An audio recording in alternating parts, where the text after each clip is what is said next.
बात सुनते हैं, बार बार सत्मार्ग पर चलने का उत्साह बनाते हैं, और ये दुष्ट ऐसी चेष्टा कराएगा, ऐसा संकल्प बनाएगा, फिर गिराकर निरुत्साहित कर देगा।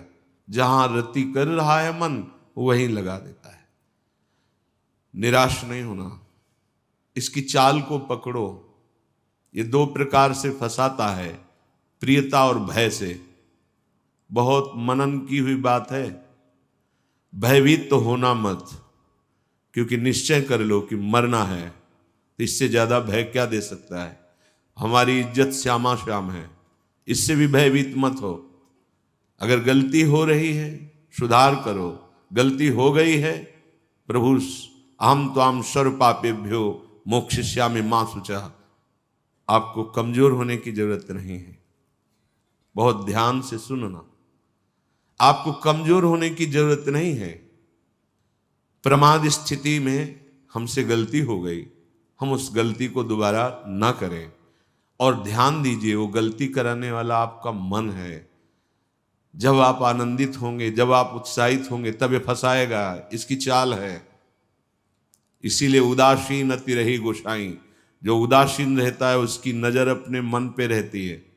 और जरा सी भी उन्मत्तता आई कि फिर मन जो है वो ऐसी जगह फंसाता है। इसलिए बचो, इस दुष्ट की चाल बहुत विचित्र है। और जहां ये पवित्र हो जाता है तो यही भगवत स्वरूप हो जाता है। इसके लिए निश्चय करना पड़ेगा। प्राण चाहे चले जाएं, अब हम न प्रियतावश न भयवश गलत नहीं करेंगे। इसे पकड़ो। श्रीपाद प्रबोधानंद जी कह रहे हैं, श्री राधिके त्वं यदि न प्रसीदे सीदे मत्राप्य मुद विजब्धी तदेश वृंदावन गात्मलोकः कृपा कटाक्षेण सदेक्षणीय। यदि हम किशोरी जी को प्रसन्न नहीं कर पाए तो हम भारी कष्ट सहते हुए यहां शरीर छोड़ देंगे। श्रीपाद कह रहे हैं, देखो भगवत प्राप्ति करनी है तो बात समझना होगा। हम ये अंदर की बात कह रहे हैं, बहुत अंदर की पढ़ी हुई बात कर रहे हैं, यहां के रजिस्टर की पढ़ी हुई बात कर रहे हैं। ये बहुत दुष्ट मन है, बहुत दुष्ट। पूरे जीवन इस पर विश्वास न करें। यहां की पढ़ी बात कह रहे हैं, हृदय की बात को कह रहे हैं, खूब सूक्ष्मता से चिंतन की हुई बात कर रहे हैं। भक्ति के आनंद का जहां उल्लास प्रकट होता है वहीं खसक जाता है, बचा के निकलता है, और प्रियता या भय दिखा करके फंसा देता है। मत भयभीत होना, इससे बिगाड़ तुझे जो कुछ बिगाड़ना है। जो कुछ अब हो, अब गलत नहीं करेंगे, भयभीत मत होना। और प्रियता तो है ही नहीं, कौन प्यार करता है? प्रियता तो है ही नहीं। ये केवल प्रियता का भाव दिखाकर हमें परम प्रियाजू से बिलक करना चाहता है। इतने बड़े महापुरुष जो ब्रह्मबोध संपन्न है, बहुत बड़ी स्थिति होती है ब्रह्मबोध, कोई साधारण बात नहीं है। वो जब इस प्रेम रस मार्ग का रसास्वादन वृंदावन रस का हुआ तो वो उनको थोड़ी जरूरत रह गई अब प्रेम की। ये हमारे लिए श्लोक लिखा हुआ है। महापुरुष जन जो अपने अनुभव वर्णन करते हैं वो हमारे लिए वर्णन करते हैं। कह रहे श्री राधिके त्वम यदि न प्रसीदे, यदि मैं आपको प्रसन्न नहीं कर पाया इस जीवन में, तो कह रहे हैं आप बहुत कष्ट सहते हुए पीड़ित चित्त के द्वारा मैं अपना देहावसान कर दूंगा, देह छोड़ दूंगा, पर आपसे विपरीत आचरण नहीं करूंगा।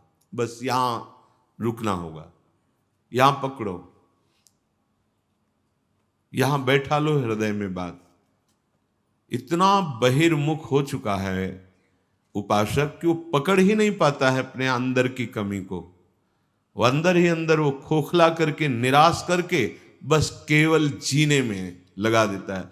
खाया पिया सोया खेला कूदा, समय कट रहा है, बढ़िया है। नहीं भाई, ये बहुत दुष्ट है मन। बार बार इसलिए कह रहे, इस पर कभी विश्वास न करो। जब तक शरीर का होश है तब तक सबसे बड़ा दुश्मन हमारा मन है, दूसरा कोई दुश्मन नहीं। इस दुश्मन को देखते रहिए। ये 5 ज्ञानेंद्रियों को साथ लेकर हर समय हमारे पतन का प्लान करता रहता है, पतन का संकल्प बनाता रहता है।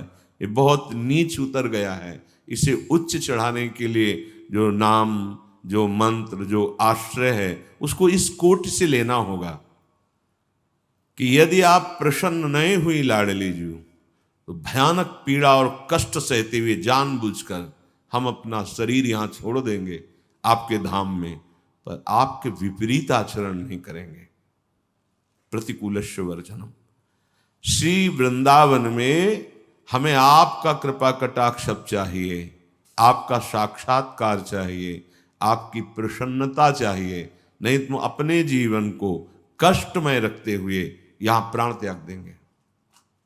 भाव समझो, जब इतना दृढ़ निश्चय हो जाएगा तो कोई हमें परास्त कर ही नहीं सकता। ये हमारा मन ही हमको परास्त करता है। एक बार नहीं, लाखों बार इसको देखा है। जहां भक्ति का आनंद उल्लसित हुआ, ताए निकल पड़ा, क्योंकि देख रहा है असावधान है। इस समय ये आनंदित है, असावधान है, और वो कहीं प्रियता या भय दिखाकर फंसा देता है। अब वो जो आनंद था वो गुप्त हो जाता है। जो एक उल्लास बड़ा था, फिर वो निराशा, फिर हताश। अच्छा उपासक है तो उसको लगने लगता है क्या करूं, जीवन नष्ट कर दूं, ऐसा लगने लगता है, क्योंकि वो लक्ष्य की तरफ बढ़ना चाहता है और मन उसको फुसला करके ऐसे गिरा देता है कि वो निराश होकर देखता है अब क्या करूं, अब कहां जाऊं। पहली बात, निराश नहीं होना है।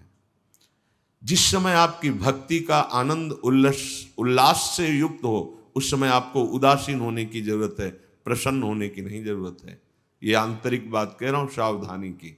उस समय बिल्कुल निरीक्षण मन के ऊपर ही होनी चाहिए, पूरी दृष्टि, क्योंकि उसी आनंद उल्लास में भागेगा, निकलेगा विषय सेवन के लिए, क्योंकि आपको गिराना है, उसका काम है गिराना। बाहर कोई गिरा नहीं सकता, अंदर से अपना बड़ा भारी शत्रु मन है, यही गिरा रहा है। उदासीनता जिस साधक के जीवन में नहीं, वो आगे नहीं बढ़ पाता है।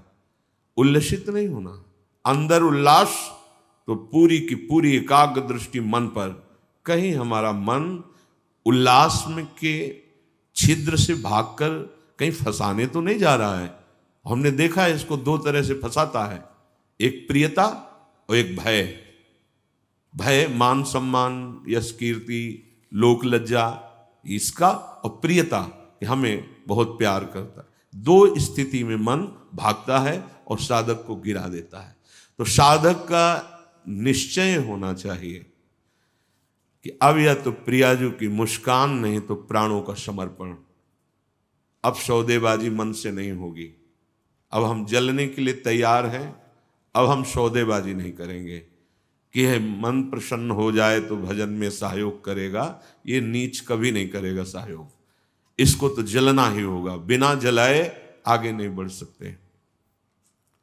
महापुरुषों ने कहा है कि यदि आप अपना जीवन प्रभु के चरणों में न्यौछावर करने के लिए तैयारी कर ली है, जैसा श्रीपाद कह रहे, ये न्यौछावर है, या तो प्राण समर्पित, कष्टपूर्वक हम शरीर, या फिर आप मुस्कुराओ। बीच में हम स्वीकार नहीं करेंगे इस मन की मनमानी आचरण। बहुत निकृष्ट है, बहुत रुलाया है, बहुत परास्त करता है। पूरा जीवन हो गया है इसको लगाते ही लगाते, तो इसको पढ़ पाए हैं कि हाँ ये है क्या चीज। बहुत नीच प्रवृत्ति है इसकी। एक क्षण तो ये वैराग्य की स्थिति में, एक क्षण में आपको लगेगा भगवत प्राप्ति की स्थिति, और एक क्षण में इतनी गंदी स्थिति पैदा कर देगा कि लगेगा अभी तक जीवन में कुछ हाथ ही नहीं आया।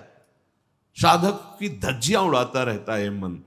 और गुरु कृपा पात्र जो चाल इसकी समझ गया, हर चाल पे वही लगाम खींच दी, बच गया। नहीं, बहुत नीच प्रवृत्ति का है ये। अगर इसको समझ पाओगे तो आगे बढ़ पाओगे, नहीं तो निराशा पैदा करके भगवान से विमुख कर देता है। लाखों चलने वालों में कितनों को गिरा दिया, आगे बढ़ने लायक नहीं रखा। इसी मन का खेल है। तुम अपना जीवन प्रभु के चरणों में न्यौछावर कर दिए। अब उनकी कृपा की बाट जोहते हुए मस्त रहो। और ये मस्ती मन के निरीक्षण से युक्त बनी रहनी चाहिए। मन को ढील दिया ना जहां कि आज तो बहुत बढ़िया भजन हुआ, आज बहुत आनंद, वहीं निकल के फंसा देगा। यह अनुभव की बात है। आनंद की उमगन में इसके निकलने के चांस होते हैं। वो उसी जब साधक आनंद उमगन में होता है तब वो निकल कर किसी विषय में उसे बांध देता और उस आनंद को खा गया। जो आनंद उल्लास था अब वो पश्चाताप की आग जल रही है। अब फिर उसको लगता है इतने दिन मेहनत करने के बाद तो इतना हम चढ़ पाए थे, फिर मुझे गिरा दिया। फिर वो निराश होने लगता है। शोक, विषाद, दुख, क्लेश, कष्ट, संताप, भय, उद्वेग ये प्रदान करता रहता है। इसके सामग्री क्या है मन की? इसके अनुकूल चलोगे तो क्या देगा मन? कह रहे हैं शोक पक्का। पर पकड़ में तो है नहीं, ये बहुत खिलाड़ी है। खेल करके और ऐसे तदात्म में बैठा है, तदात्म में कि पीटोगे किसको? तदात्म, तुम्हें तदात्म कर लिया है। अब उसको दंड कहां से दोगे? दंड तो तब दे जब दृष्टा बने ना। वो तो तदात्म कर लिया है। अब जब कुछ नहीं समझ तो आज से भोजन नहीं करेंगे, पर उसमें कुछ फर्क नहीं पड़ना। वो इतना बलवान, उसको कोई फर्क नहीं पड़ना। तुम 10 दिन के बाद जब भोजन पाओगे तब तुम्हें वहां फिर खड़ा कर देगा जाके, जहां नहीं खड़ा होना चाहिए। ये सबसे बड़ा बंधन मन है। मन ही मोक्ष का कारण है, मन ही बंधन का कारण है। ध्यान दीजिए, जब आपने अपना जीवन प्रभु को समर्पित कर दिया, भगवत प्राप्ति का निश्चय कर लिया, तो अब तुम्हें मन से सावधान रहना है। और किसी से कोई दुश्मन नहीं है। कोई हमें भ्रष्ट नहीं कर सकता त्रिभुवन में। कोई हमारा किसी भी तरह से आनंद का नाश नहीं कर सकता। एक दुश्मन है, वो है मन। ये बहुत अनुभव की बात कहते हैं। जिसने मन पर सदैव निरीक्षण दृष्टि रखी वो आगे बढ़ गया। और जो आनंद में, सम्मान में, प्रियता में, वाहवाही में चूक कर दिया, वहीं मन प्रवेश करके माया में आपको नष्ट कर देगा। लक्षण मन के पास क्या है खजाने में? जब मन के आप अनुकूल चलेंगे, मन के अनुकूल, तो आपको क्या देगा? शोक, विषाद, दुख, क्लेश, कष्ट, संताप, भय, उद्वेग, ये आपको देगा। अगर आप प्रभु के अनुकूल चले, मन जितना आपको आकर्षित करे भोगों के, उसको डांट के उसकी बात ना सुनकर प्रभु के अनुकूल चले, तो इनमें से कोई भी दोष आपके अंदर नहीं रह जाएगा। ना आपके अंदर शोक होगा, ना विषाद होगा, न दुख होगा, न क्लेश, न कष्ट, न संताप, न भय, न उद्वेग, कुछ नहीं रहेगा। निश्चय, ये बात निश्चय समझ लो, सारा का सारा मन का एक खेल है। जो सब दुखी हैं, सब परास्त हो रहे हैं, सब जल रहे हैं, उसका कारण मन है। ये मन प्रत्येक श्वास यदि अपने प्रभु के सुमिरन में अर्पण कर दी जाए और मन की बात ना मानी जाए तो प्रसन्नता बढ़ने लगे। स्वाभाविक। 2 बातें कह रहे हैं। पहली बात तो हर श्वास में नाम जप चले। दूसरी बात, मन की बात नहीं माननी है। इससे लड़ना पड़ेगा। बिना लड़े कोई परमार्थ का योद्धा विजय श्री प्राप्त नहीं कर पाता। और ये बहुत रुलाता है, बहुत दुख देता है। यही प्रतिकूल हो जाता है। पहले फुसलाएगा आपको, तन्मय करेगा, इसे छू लेते हैं, इसे देख लेते हैं, इसे भोग लेते हैं, बड़ा सुख मिलेगा। और आपने यदि उसके अनुकूल कर लिया तो वही फिर शोक, विषाद, दुख, क्लेश, अशांति ये फेंकेगा। अब तन्मयता में वो तुम्हारे बैठ गया है, तुम उसको अपने तन्मयता में ले लिए, तो अब बाहरी दृष्टि रहती है। चलो फिर आज से अन्न नहीं खाते, आज से मौन होते, कुछ फर्क इस पर नहीं पड़ेगा तुम्हारे मौन से, तुम्हारे अन्न त्याग से। इस पर एक बात केवल, इसकी बात माननी नहीं है, बस। इस हम ये सब करके देखे हैं, कई वर्ष अन्न जुबान में नहीं, आलू गुड़ जो मिला गांव, कुछ फर्क इस पे नहीं पड़ता, ये सब करके देखा है। बस चतुर सावधान वही जो हर श्वास नाम जप करके इसके खिलाफ रहता है। अब देख लो इसकी खिलाफत करना कितना कठिन बात है, मनोवेग है ये। इस वेग को जो सह गया उसको महात्मा, टूट गया वही दुरात्मा बना देता है। बहुत निंदनीय आचरणों से युक्त है मन। आप देख लो, अगर इसको सुधारना चाहते तो इसके खिलाफ कमर कसनी पड़ेगी आपको, जबरदस्ती इसको भजन में लगाना पड़ेगा और इसकी बात नहीं माननी होगी। नाम में बड़ी सामर्थ्य है। मतलब ये जो हम कह रहे हैं, अब कैसे तुम्हें स्थिति कैसे बताएं, ये बड़ी ऊंचाई से गिरा देता है मन। ये कोई छोटी मोटी शक्ति नहीं है मन। इंद्रियाणाम मनुष्यास्मि, ये भगवत स्वरूप है। ऐसा खेल रचा गया है माया का, ऐसा रचना रची गई कि अगर इसका सपोर्ट ना करो तो जीना मुश्किल है। ध्यान देकर देखो, सारा खेल तो इसी के अंतर्गत, और सपोर्ट करो तो जीना मुश्किल है। अब निकलो इस खेल से, निकलो तो परम पद मिल जाएगा।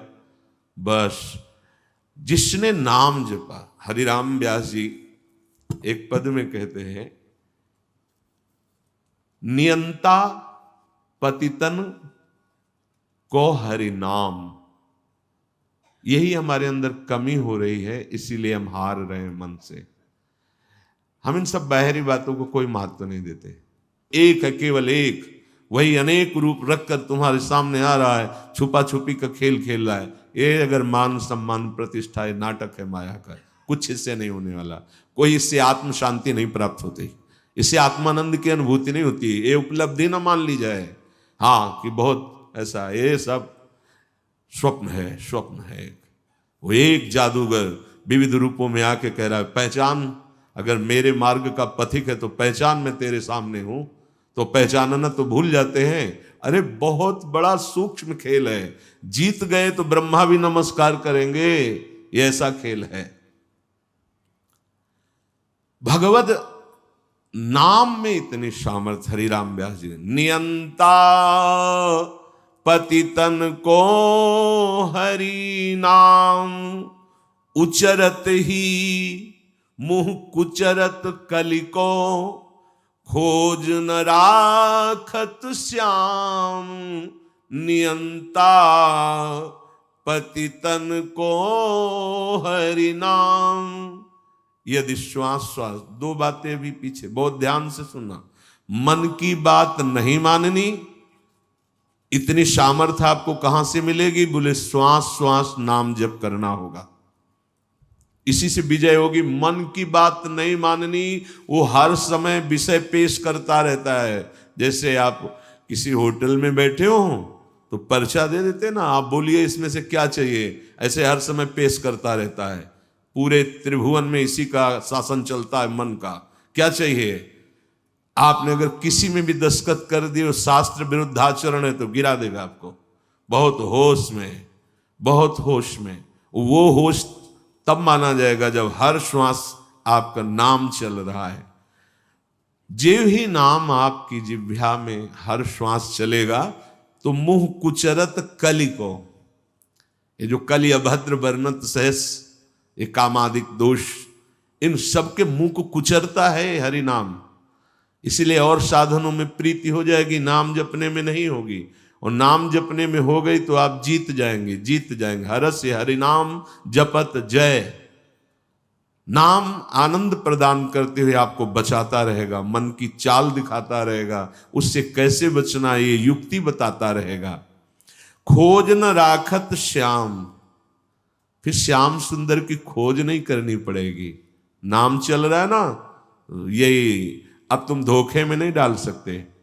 किसी सूझ वाली आंख ने पहचान की, कण कण में झांकी भगवान की, मेरा प्रीतम सब रूपों में है। ये नाम आपको अनुभव कराएगा। नाम जप नहीं है तो कुछ नहीं होने वाला। बातें बनाने से माया का पर्दा नहीं हट जाएगा। बहुत विचित्र है, बहुत विचित्र। अच्छे अच्छे त्राहिमाम बोल देते हैं इस मन के आगे। हिमालय को उठा लेना सहज है, लेकिन मन को अधीन करना सहज नहीं है। नाम भगवान में इतनी सामर्थ्य है, वो तुम्हें सामर्थ्य देंगे